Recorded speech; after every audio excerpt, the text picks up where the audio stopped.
Bonsoir à toutes, bonsoir à tous. C'est toujours avec un grand plaisir que je vous retrouve pour un nouveau numéro d'Accès Direct. Notre rendez-vous quotidien en live à la télé, sur vos smartphones, sur vos tablettes. D'ailleurs, comme chaque soir, on attend vos réactions et commentaires grâce au hashtag Accès Direct. Ce soir, j'accueille le directeur départemental de la Banque de France de Savoie. Car cette année, oui, on fête les 20 ans de l'euro, l'occasion pour nous de faire un point sur la monnaie européenne. Également, Vincent Poirier de BD Fugue nous rejoindra. Il sera accompagné de Antoine Dompnier, nouveau président de l'association Sevrier BD. Car oui, c'est dans quelques jours à peine que s'ouvre le grand salon de la BD du lac d'Annecy. Enfin, nous parlerons saveurs et terroirs grâce et avec Rachel Danglars, une cordon bleu qui s'est trouvée pour l'occasion de rassasier le monde avec des bons petits plats bien de chez nous. Bienvenue dans cette émission. Et comme d'habitude, on commence tout de suite avec les titres de l'actu. Et Fanette. Salut Manu. Ça va Fanette? Oui, et toi? Bon, écoute, plutôt pas mal, fin de journée. Cette reprise se passe bien. Écoute, vous m'avez concocté un programme aux petits oignons, j'aime beaucoup ça. Et avec toi, ce soir, on va parler de nœuds autoroutiers. Oui, celui de Chambéry que tu connais certainement. Je suis sûre que tu as déjà été coincé dans des bouchons au niveau de ce nœud autoroutier. C'est tout simplement parce qu'il est saturé, il correspond plus au trafic actuel. Donc il y a des gros travaux qui ont commencé, donc on fera le point. C'est dans une demi-heure, c'est au JT. Autre deuxième point de l'actualité, un permis de tronçonner. Oui, j'ignorais qu'il en fallait un, mais voilà, et c'est pas facile à avoir, il y a 4 phases, et là on s'est intéressé à la dernière phase qui est très particulière, une session a été organisée dans les Bauges il y a quelques jours, c'est Camille Rivollet qui nous expliquera tout ça. J'ai hâte de voir ça. Bah, moi aussi. Pendant que je te tiens, on continue avec la revue de presse, et avec toi ce soir, tu nous as trouvé un superbe article de La Vie Nouvelle. Voilà, ça permet de parler d'Alpipro qui aura lieu demain, jeudi et vendredi du côté de Chambéry.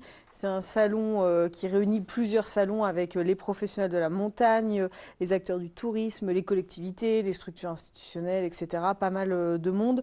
C'est une 5e édition pour Alpipro qui a été créée en 2011 par Bernard Volk, l'ancien commissaire du Parc des Expos de Grenoble. Donc plusieurs salons en un, dont Digital Montagne, les Assises nationales de la montagne. Donc on y reviendra demain dans le JT et également avec plusieurs directs demain matin sur notre page Facebook. Oui, on va bien traiter l'événement. Nous serons sur place, comme on dit. C'est joliment dit. Un deuxième article, mais je t'imaginais pas aussi fleur bleue. Un peu de poésie dans ce monde de brut. C'est la ville de Genève qui nous propose de voir ces images.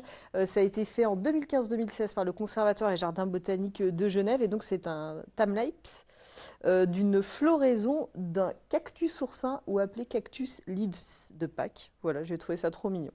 D'accord, ça t'a fait ta journée, t'es pas allé les chercher bien loin, mais t'as bien raison, les petits bonheurs. Ça a été posté aujourd'hui par la ville de Genève, c'est beau quand même. Actu. Non, oui, non, c'est mignon, tu as raison. Et puis toi, on va rester côté Suisse. Tout à fait, tu me lances avec une votation la perche, attendue. Exactement, rappelle-toi, donc c'est le 19 mai prochain, les votations pour réviser le projet de loi sur les armes au sein de la Confédération helvétique. Un débat qui divise vraiment la population aujourd'hui, et pour mieux comprendre un peu tout l'historique de la Suisse et des armes à feu, le temps.ch nous propose une petite vidéo de 2 minutes très bien expliquée et qui présente les arguments des uns et des autres et bien sûr le souci des Helvètes que de tenter de se régulariser par rapport à la législation européenne, car oui, depuis qu'ils sont dans l'espace Schengen, ça fait un petit peu jaser. En tout cas, c'est un vrai dossier, car n'oublions pas que côté suisse, il y a un réel intérêt porté aux armes à feu. D'ailleurs, le seul héros suisse de légende un peu mondialement connu, je te le donne en mille, c'est Guillaume Tell, l'arbalète, la pomme, tout ça, donc voilà. Et c'est une vraie culture, hein, j'en veux pour preuve la célèbre fête zurichoise, alors si j'y arrive, le Knabensischen, oui, la bien nommée, ça veut dire... Je ne saurais pas dire si c'est ça ou pas. Je prends le risque. C'est une fête au cours de laquelle on apprend tout simplement à des jeunes de 12 ans de manier un fusil d'assaut. Mais c'est culturel. Donc oui, alors voilà, faut-il mieux légiférer les armes en Suisse? Réponse en tout cas de la population le 19 mai prochain. Et puis, ton absence ne t'a pas changé. Tu nous as fait une petite sélection montagne. Oui, c'est un de mes coups de cœur. Parce que ouais, dans les années 30, les alpinistes avaient comme référence le guide Valo dans les années 60. C'est les 100 plus belles courses de Rébuffat qui ont fait rêver toute une génération. Et ben Glénat nous sort aujourd'hui ce qui pourrait bien devenir une petite bible pour tous les randonneurs en quête de sensations fortes. Haute-Savoie, les sentiers du vertige. Alors c'est le dernier ouvrage de Pierre Millon, qui est déjà bien connu de la littérature de montagne pour avoir fait les randonnées sur sur les grands sommets ou les randonnées extraordinaires dans les Alpes et en Provence. Mais avec ce nouveau livre, sorti en mars dernier, donc il y a quelques semaines, c'est tout neuf justement, on y voit des superbes clichés, une quarantaine de topos et tout est expliqué. Les temps de parcours, le descriptif pas à pas, tout ça, avec bien sûr des grandes classiques très connues, la Dandoche, la Pointe Percée, etc., jusqu'à des petites pépites comme les Sentiers Balcons du Tricot ou la Pointe de Bavière. Bref, vous trouverez tout ça, ça vaut 25 €, c'est dans toutes les bonnes librairies et pour moi, j'en suis déjà fan. Bon, donc il le faut dans sa bibliothèque. Exactement, je conseille. Voilà, c'était mon petit coup de cœur. À tout à l'heure. Merci beaucoup Fanette, à tout à l'heure. Et puis moi j'appelle justement notre premier invité, monsieur Jean-Louis Fiquet. Bienvenue. Merci. Bonjour. Merci d'être avec nous. Alors vous êtes le directeur de la Banque de France de Savoie. Vous venez nous faire un petit coucou aujourd'hui parce que on fête un anniversaire, celui des 20 ans de l'euro. À l'occasion duquel, justement, le 2 avril dernier, il y a une lettre qui a été faite au président de la République pour faire un peu un point sur la monnaie européenne. Alors, je me suis un peu basé sur le déroulé de cette lettre où on explique plusieurs choses. On essaie de mesurer les acquis, voir les différents défis qui attendent notre monnaie dans les années à venir. Et la première chose qu'on voit dans cette lettre, dans ce rapport, c'est qu'il y a une stabilisation, en tout cas, des taux de change, de l'inflation et des taux de crédit. Est-ce qu'aujourd'hui, c'est pas très très vague comme point de mesure? Est-ce que c'est vraiment une stabilisation qui a été opérée ces dernières années? Bien, bon, on peut le préciser, tout à fait, avec les taux d'inflation ou le taux des crédits. Il faut dire que les objectifs fondamentaux qui ont couru avec la création de l'euro étaient doubles. C'est atteindre une maîtrise de l'inflation et pouvoir avoir une certaine stabilité d'échange.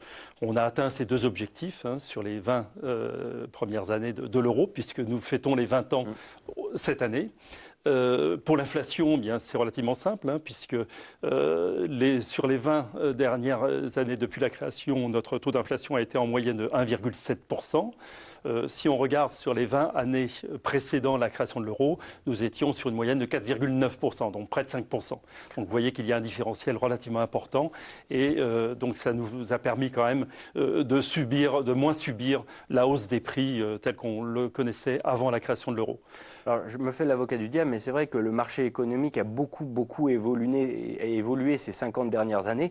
Est-ce qu'il est encore possible de comparer justement les années post-2000 à ce qu'on a connu dans les années 80-90 aujourd'hui ? Alors c'est sûr que les conditions sont différentes, ont beaucoup évolué. Ce que l'on peut voir quand même, c'est que l'économie s'est ouverte au niveau international et que justement l'impact de l'inflation sur les zones économiques sont de plus en plus fortes puisque en fait l'inflation peut entraîner par la suite des dévaluations qui appauvrissent la richesse de la zone économique. Donc je pense que l'impact est encore plus fort maintenant que nous sommes dans des économies ouvertes et mondialisées. Il y a un gros point sur lequel, un gros point de barème, c'est la confiance de la population dans l'euro.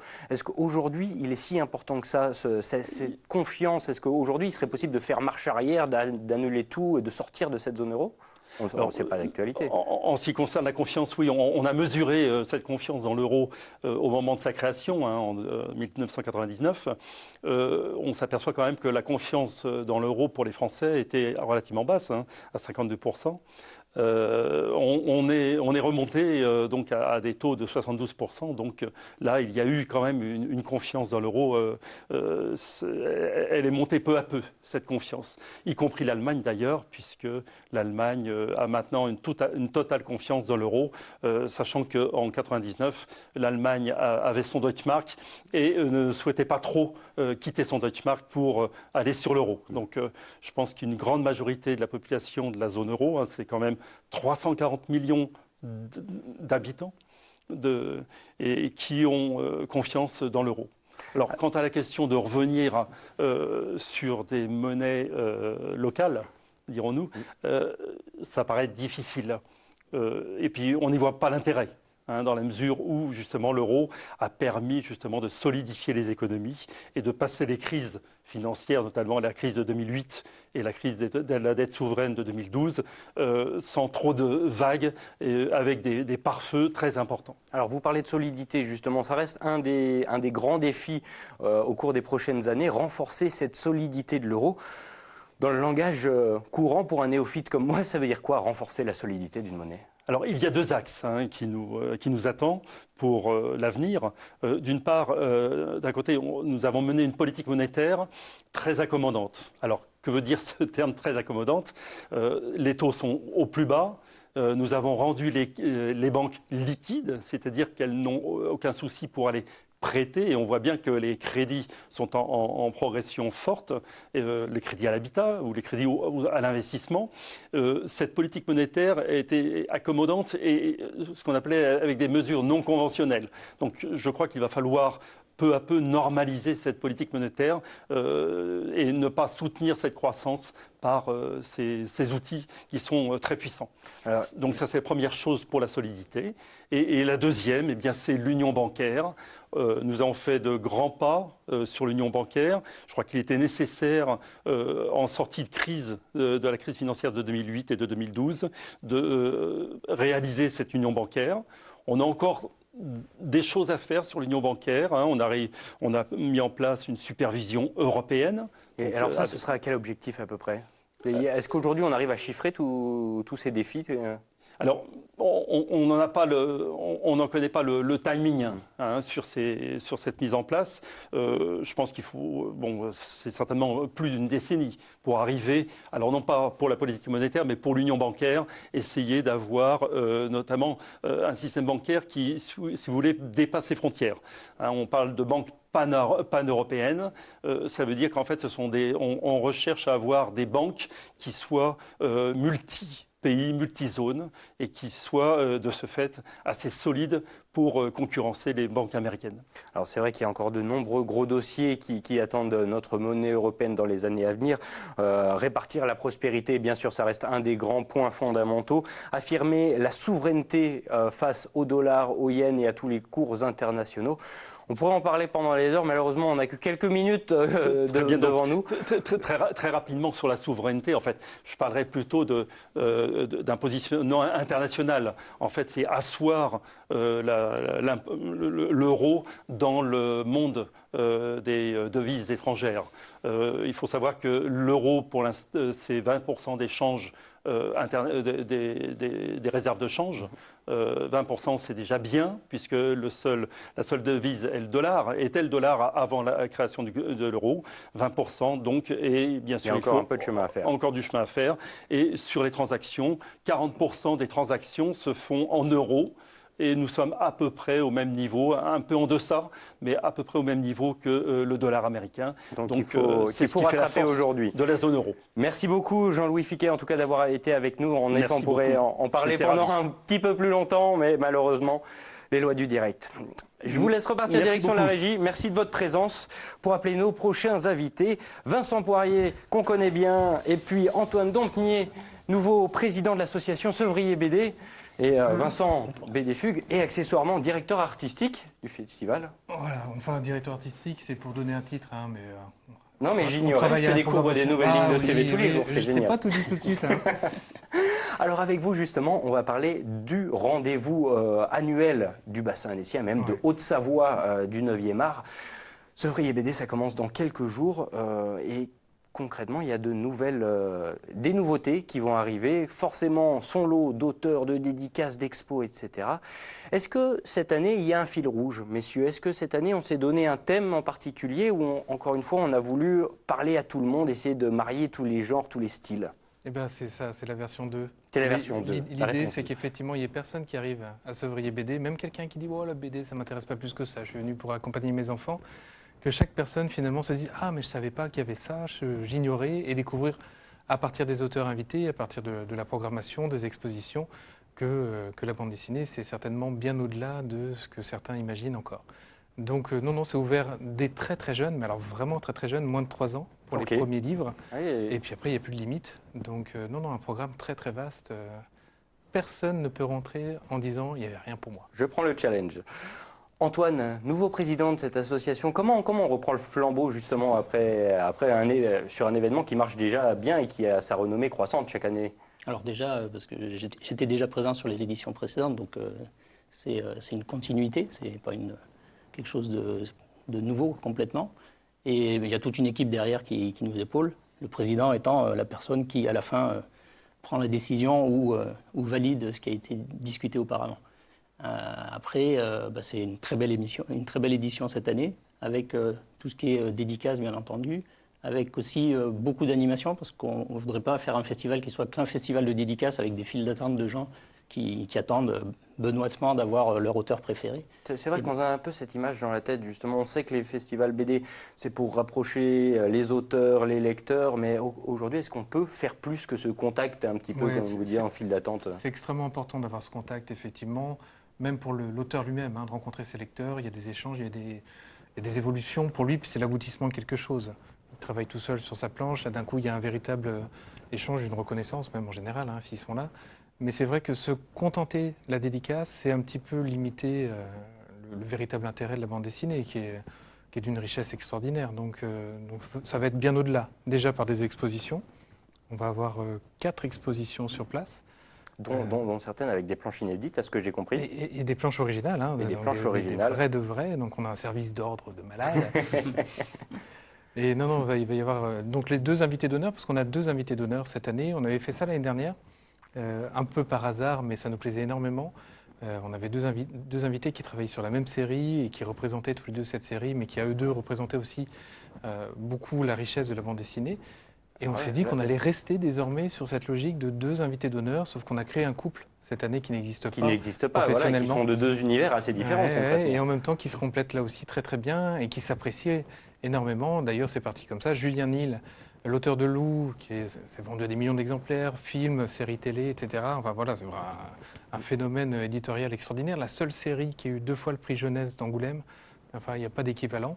Tu me sautes toutes mes notes là.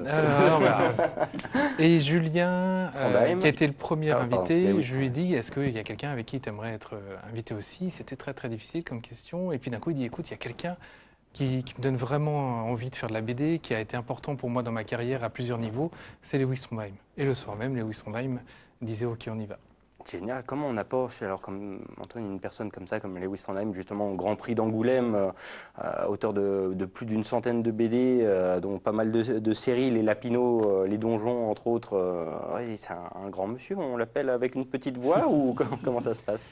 On a une réputation. Ah bah oui. C'est ça qui joue aussi. Sevrier BD a un vrai label désormais qualité auprès des festivaliers, mais aussi auprès des auteurs. Donc, d'un point de vue professionnel, pour inviter un auteur à Sevrier BD, c'est quand même beaucoup plus facile maintenant. On a fait nos preuves, on continue, on cherche d'ailleurs même toujours à améliorer. On a une vraie conscience de l'auteur comme étant quelqu'un à part entière, et on réfléchit à justement comment même lui l'accompagner encore un peu plus dans le plaisir du salon. C'est pour ça qu'il va y avoir une petite évolution d'ailleurs cette année. D'où l'idée de soutenir les auteurs. Justement, j'y venais. Justement, en faisant de l'éducation, enfin de l'information déjà auprès du grand public, pour leur expliquer quel est le statut d'un auteur jeunesse, qui n'est pas un statut évident, c'est pas des stars. Enfin, il y a quelques stars, mais il y a beaucoup de gens qui travaillent dans l'ombre et qui rament pour faire avancer la BD. Donc déjà, expliquer ça aux gens, et puis leur faire prendre conscience que pendant un festival, l'auteur passe beaucoup de temps avec eux, de déplacement, de dédicaces, et c'est du temps pendant lequel il ne travaille pas, il ne fait pas ses propres productions. Et donc ce temps-là, on voudrait, enfin on n'est pas les seuls, mais on cherche à le valoriser d'une certaine façon, en accord avec la charte des illustrateurs et auteurs jeunesse. Donc alors, on va voir. Je l'ai découvert cette charte justement en ayant un petit peu fouillé sur votre site internet. C'est vrai qu'aujourd'hui l'effort de rétribution pour les auteurs, il n'est pas constant selon les festivals. C'est un peu chacun. Il est même nul. Ouais. Normalement, ce qui est rémunéré, c'est quand il y a une véritable intervention de l'auteur, c'est-à-dire qu'il fait un travail en plus de venir rencontrer ses lecteurs. Mais là, on a beaucoup d'auteurs qui viennent, en fait, ça leur prend 4 jours, entre le jour d'arrivée, les 2 jours de festival, le jour de retour. Si jamais ils font un festival tous les week-ends, t'imagines bien que 4 jours plus 4 jours plus 4 jours, il leur reste 3 jours par semaine pour travailler. Ils ont peut-être envie de profiter un peu de famille, d'amis. Enfin, ça se réduit à peau de chagrin, ça n'a pas de sens. Il faut essayer d'équilibrer tout ça et il faut essayer que ce soit effectivement aussi considéré. C'est-à-dire qu'ils ne sont pas au service non plus des gens. Eux-mêmes, c'est leur moyen de survivre. C'est un vrai métier. Ne serait-ce que pour ça, il faut aller à Sevrier BD. N'hésitez pas pour aider les auteurs, c'est important. Et... En tout cas, tout le monde peut participer à ça. Sur le site de sevrierbd.com, sur la page d'accueil, très rapidement, tu t'es tombé dessus, sur cette fameuse explication du pourquoi, du comment. Et chacun peut, s'il le veut, aller contribuer à tout ça. Donc nous, en tant qu'association Sevrier BD, on a mis 3 000 € dès le départ dans la cagnotte qui sera redistribuée à tous nos auteurs invités. Mais on invite aussi les gens qui se sont impliqués aussi dans ce système-là à, s'ils le souhaitent, donner aussi un petit peu. 5 €, c'est déjà formidable. C'est pas grand-chose, mais c'est déjà un geste énorme. Il n'y a plus de limite. Et donc ça, c'est sur sevrierbd.com. Il suffit de se connecter et chacun peut effectivement souhaiter participer à... Donc, leur montrer finalement une reconnaissance. On peut faire des bons gestes. C'est du 27 et 28 avril. Oui. Et à partir de là, bien sûr, il y aura des auteurs, une trentaine, on le disait. Qu'est-ce qu'on peut en faire d'autre? Vous parliez d'animation, d'exposition. Il y a même des projections, à ce que j'ai compris. Alors, il va y avoir beaucoup d'animations. Il va y avoir en particulier les battles de dessin, qui sont des choses qui marchent très bien, avec deux auteurs qui vont s'affronter sur des paperboards et dessiner en direct une espèce de challenge de dessin qui leur sera raconté par une personne, et eux, voyant pas le dessin, vont devoir l'imaginer. Donc ça, c'est quelque chose qui marche très bien. Il va y avoir aussi des animations pour les enfants, avec des racontes de tapis, des kamishibai, des ateliers de dessin, de sérigraphie. Art by Friends qui vient faire des ateliers de sérigraphie pendant les 2 jours aussi. Et petit à petit, je voyais que ça grandit à tel point de toucher Annecy avec justement une projection de Loup, inédite, et du côté d'Annecy. Donc maintenant, c'est Sevrier BD hors les murs. Au cinéma Pâté, à 18 h le dimanche, il y aura effectivement une projection du film que Julien Nil a lui-même réalisé d'ailleurs. Ce n'est pas un achat par quelqu'un d'autre, c'est l'auteur lui-même de la BD qui est le réalisateur du film. Donc voilà, on est très contents. Il y a tout qui... Il y a une émulation autour de tout ça, c'est formidable. Ah ouais, c'est vrai que j'ai l'impression que chaque année, ça grandit en ampleur. 7e édition, jusqu'où on va aller? Est-ce qu'on s'imagine déjà dans le futur une semaine complète, non-stop, où on essaye de rester à taille humaine? Comment ça se passe? Des projets déjà? Alors je sais qu'il y a l'édition qui arrive, mais bon, je sais bien que vous planchez déjà sur les prochaines. Pourquoi pas une semaine? À ce moment-là, on recrute, il faut que tu viennes, tu vas nous préparer un peu tout ça. Vendu. Mais pour le moment, on reste sur 48 heures. C'est déjà, déjà pas mal. Ouais, c'est déjà très très bien. Après, on essaie d'impliquer les écoles et d'autres services culturels en plus. Donc ça, c'est la partie un petit peu invisible du festival, mais qui fait qu'effectivement, on essaye de faire vivre la bande dessinée au-delà des murs et au-delà des dates elles-mêmes du salon. D'ailleurs, ça a séduit, tu le disais, plusieurs écoles dans le coin qui ont inclus la BD dans leur programme scolaire. Tout à fait. Saint-Joriot, si je ne dis pas de bêtises. À Saint-Joriot, au collège, il y a toute une émulation qu'il y a eu aussi, effectivement, autour d'une exposition qu'on a partagée avec eux et qui a déclenché toute une activité scolaire aussi chez eux. Oui, c'est formidable, la bande dessinée, ça déclenche beaucoup de choses. Tu prêches un converti. T'es d'accord? Totalement. On le rappelle, c'est du 27 au 28 avril prochain, c'est du côté de Sevrier. Sevrier BD, ne manquez pas cet événement, un incontournable, moi je vous le dis. Messieurs, merci beaucoup en tout cas de votre présence. Merci. Bon courage pour le rush qui arrive. Et puis à ce week-end, tu viens là. De toute façon. Non, mais vraiment, en plus, j'y serai. Merci beaucoup. Et j'accueille tout de suite notre 3e invité, Rachel Danglars, qui vient les mains chargées avec de belles joyeusetés. Bonjour, bienvenue. Merci. Merci d'être avec nous. Alors, vous êtes traiteur, fraîchement reconverti, voilà, à ce que j'ai compris. Je suis en reconversion professionnelle. Voilà, j'ai créé mon entreprise il y a 18 mois maintenant. Donc, les recettes de Rachel à la Gétaz. Donc, je suis traiteur, je fais de la vente à emporter. J'ai une petite boutique aussi de produits locaux. Alors, ça fait beaucoup de choses, beaucoup de casquettes. Comment on se dit, je veux changer ma vie, il faut que je fasse des farcements et des gâteaux de Savoie. Comment on en arrive à là? En fait, la cuisine, c'est ma passion. Donc, depuis toute petite, je suis une passionnée de cuisine, donc je suis autodidacte. Et j'ai fait pas mal de formations à 50 ans, parce que, dans la cuisine. Et je me suis lancée. Voilà, c'est un peu un challenge pour moi. Bon, j'imagine que le goût des bonnes choses vous est pas tombé comme ça du jour au lendemain. Il y a dû avoir la maman ou la grand-mère. Voilà, la maman qui m'a transmis sa recette du farcement, voilà. Ça a marqué votre jeunesse? C'est ses goûts? Oui. Surtout qu'on est dans une région où il y a des produits, de bons produits, donc il faut les mettre en avant et pouvoir un peu... moi, j'essaye de les intégrer dans mes recettes. Alors justement, c'est votre ligne directrice, partir des produits du terroir pour en faire des choses presque gastro. Voilà, vous proposez beaucoup de choses. Qu'est-ce qui marche le plus concrètement? Alors, c'est les apéros dînatoires, c'est le service, la vente à emporter? Il y a un peu de tout. Il y a les apéros dînatoires, il y a une forte demande sur le Val d'Arly. parce que il y a personne qui livre voilà, des apérodinatoires. Donc je fais des livraisons, je fais aussi des ateliers culinaires. Je livre dans des chalets aussi où des gens viennent en vacances. Sur tout le Val d'Arly La Gietaz principalement, déjà parce que je suis toute seule, donc il faut que j'arrive à gérer tout, la gestion, la fabrication, et puis voilà. Et alors, justement, vous insistez beaucoup pour les circuits courts, sur tout ce qui est agriculture raisonnée, responsable autant que possible. Vous l'aviez dit, vous travaillez avec de nombreux GAEC. Et le produit, un des produits justement de cette collaboration, c'est votre spécialité, le Air Burger. Voilà, alors allez-y, mettez-nous l'eau à la bouche. Le burger signature, mon burger signature, le Air Burger. Donc en fait, je fais mes pains, je fabrique mes pains de burger. Et donc j'ai réussi à... Avec de la farine locale? Avec la farine locale. J'ai réussi aussi à négocier avec un agriculteur de la Gietaz pour la viande. Donc en fait, j'ai des steaks hachés qui viennent directement de... Du champ à côté. Voilà, donc d'un côté... du champ à votre assiette directement, c'est bien ça. Et de l'autre côté du champ, c'est des reblochons. Donc c'est la ferme des Violettes où je fais aussi le Air Burger, reblochon ou raclette. Donc la raclette, je la prends sur la coopérative du Val d'Arly, la coopérative fruitière. Pourquoi et puis pourquoi aller plus loin et le reblochon fermier, donc à la ferme des Violettes, voilà. Tout est fait main? Bien sûr, c'est obligatoire. Pour vous. Oui, moi, je n'achète aucun produit fini. Voilà, je prends les matières premières et je les transforme. Alors, donc, j'essaye c'est quoi le top des ventes? Ça va plus être le Air Burger. Le burger. Air Burger. Après, les apérodinatoires aussi. Il y a beaucoup de demandes d'anniversaire, de mariage aussi. J'ai fait un petit mariage, 20 personnes, parce que sinon je ne peux pas... Alors, aujourd'hui, on a une tendance où c'est vrai qu'on pense à tout le niveau calorifique, l'impact environnemental, etc. On a une superbe gâteau de Savoie devant nous. Est-ce que le terroir, les bonnes choses locales, bien grasses, bien chargées en beurre, le farcement, etc., est-ce que ça ne va pas à l'encontre de ça? Il y a toujours un public? Il faut quand même revenir aux fondamentaux, la nourriture, les bons produits.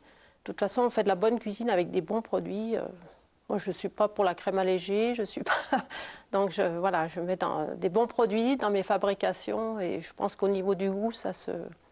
Alors, le goût, j'en doute pas une seconde. Ça se ressent. Au niveau du prix, est-ce que c'est abordable? Oui, c'est abordable, oui. Oui, j'essaye de faire des prix assez abordables. On s'en tire pour combien à peu près un apérodinatoire?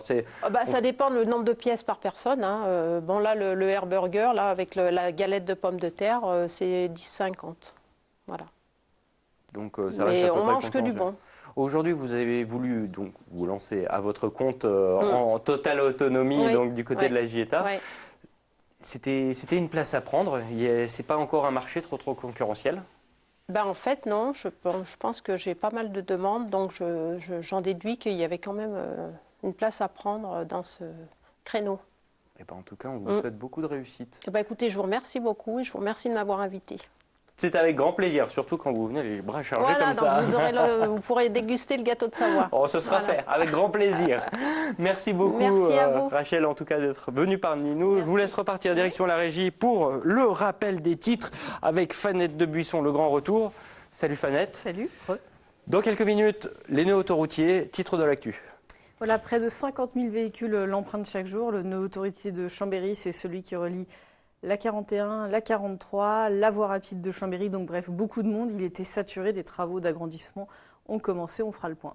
Et un permis assez particulier. Voilà, celui de tronçonner. 4 phases pour pouvoir passer ce permis. La session pour préparer la 4e phase avait lieu il y a quelques jours dans les Bauges. Donc on a été y faire un tour. Hâte de voir ça. C'est tout de suite dans le JT, juste après une page de pub. On se retrouve tout de suite.